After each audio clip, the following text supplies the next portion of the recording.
രജിഷയുടെ ആദ്യത്തെ സിനിമയിൽ തന്നെ ആ എലി എന്ന് പറയുന്ന കഥാപാത്രം അങ്ങ് ഭയങ്കരമായിട്ട് ആൾക്കാർ സ്വീകരിച്ച ഒരു ക്യാരക്ടർ ആയിരുന്നു അല്ലേ?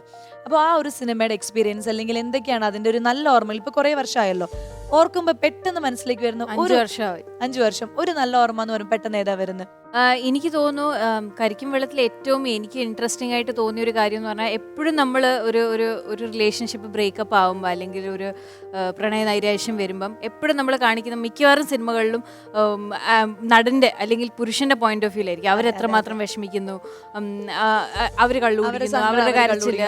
അതെ, ഒരിക്കലും അധികം നമ്മൾ ഈ പെൺകുട്ടികളുടെ പെർസ്പെക്റ്റീവ് കാണിക്കാറില്ല. മിക്കവാറും ആ നടി മുതൽ കല്യാണം കഴിച്ച് പോയിട്ടുണ്ടാവും.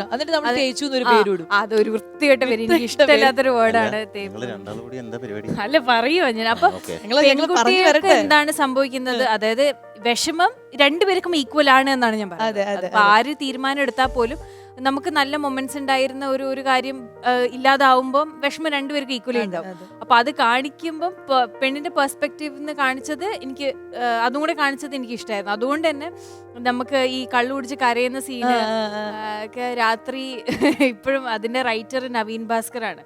അപ്പം നവീൻ ചേട്ടൻ എപ്പോഴും പറയും ഒരു ദിവസം ഷൂട്ട് ചെയ്തിങ്ങനെ ഒരു ഫ്ലാറ്റിൽ നടക്കുക. അപ്പം നമ്മൾ എനിക്കൊരു രാത്രി ഒരു 2-3 മണിക്കാണ് ആ സീൻ ഷൂട്ട് ചെയ്ത് തുടങ്ങിയപ്പോഴത്തേക്ക്.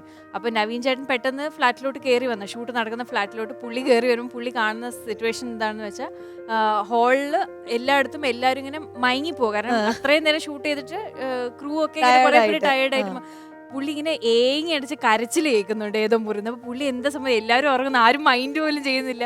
പിന്നെയാണ് പുള്ളി മോണിറ്ററിന്റെ മുന്നിൽ വന്നപ്പോൾ മനസ്സിലാകുന്നത് ഞാൻ അവിടെ മറ്റേ കരഞ്ഞ ആ സീൻ അഭിനയിക്കുവാണ്, ആരും മൈൻഡ് പോലും ചെയ്യുന്നില്ല. പക്ഷെ നമ്മൾ അങ്ങനെ, അതായത് ഞാൻ പറഞ്ഞത് അങ്ങനെ അത്ര ആ ടൈമിൽ ഷൂട്ട് ചെയ്ത സീനാണ്. പക്ഷെ ഞാൻ വിചാരിച്ച ആ സീനിലൊക്കെ ആൾക്കാർ അത്യാവശ്യം നല്ല രീതിയിൽ കൂവുന്നായിരുന്നു വിചാരിച്ച്. പക്ഷെ എനിക്ക് എന്തോ ഫോർ സം റീസൺ അത് കുറെ പേർക്ക് കണക്ട് ആയി. ഞാൻ പറയല്ല ശരിയാക്ക, നീ വാ, ഞാൻ പുറത്തൊന്നും പറഞ്ഞുതരാം. പോയി അവിടെ കിടക്കെന്റെ കൊച്ചെ.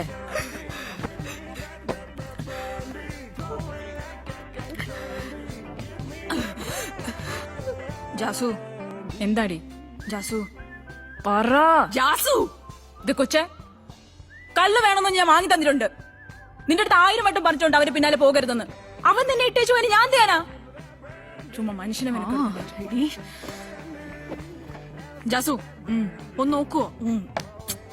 എന്താടി എനിക്കൊരു കുറവ്? പൊന്നു പോലെ നോക്കിയില്ലേ ഞാൻ അവനെ? വേറെ ആരെയും അവൻ ഇത്ര സ്നേഹിക്കുമോ? നീ പറ. അപ്പൊ അങ്ങനെ എലി എന്ന് വിളിക്കുമ്പോ അങ്ങനെ വിളിക്കുമ്പോ ഒരു പ്രത്യേക രസമുണ്ടല്ലേ?